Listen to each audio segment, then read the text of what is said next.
কলাগুৰু বিষ্ণুপ্ৰসাদ ৰাভাৰ আমি স্মৃতি দিৱস উদযাপন কৰিছোঁ। আমাৰ দুদিনীয়া কাৰ্যসূচী আছিল আৰু 20 তাৰিখে আমি কলাগুৰু বিষ্ণুপ্ৰসাদ ৰাভাৰ স্মৃতিস্বৰূপে আমি নৱোজন সংঘৰ পতাকা উত্তোলন আৰু স্মৃতি তৰ্পণ কাৰ্যসূচী আমি চলাই লৈছিলোঁ।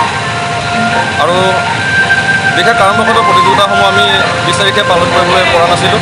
সেই হেতুকে 25 তাৰিখে আজি দেওবাৰ, আজি আমি এই প্ৰতিযোগিতাসমূহ বিভিন্ন ধৰণৰ প্ৰতিযোগিতা যেনে কবিতা আবৃত্তি, চিত্ৰাংকন, ৰচনা প্ৰতিযোগিতা, ৰাভা সংগীতত নৃত্য প্ৰতিযোগিতা আৰু দলীয় সৃজনীমূলক নৃত্য প্ৰতিযোগিতা আমি আয়োজন কৰিছোঁ। আৰু এতিয়া বৰ্তমান কাৰ্যসূচী চলি আছে আৰু লগতে আমাৰ কাৰ্বি আংলং জিলাৰ নিয়ম মহোদয় আহিব সংস্কৃতিক সন্ধিয়া উদ্বোধন কৰিবলৈ।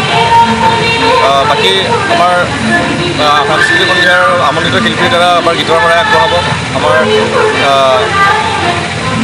উৎপল নাথ আছে, জয়ন্ত শইকীয়া আছে, বাকী আমাৰ প্ৰদীপ ফানচি আছে।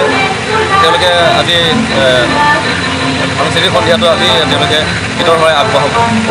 ঠিক আছে।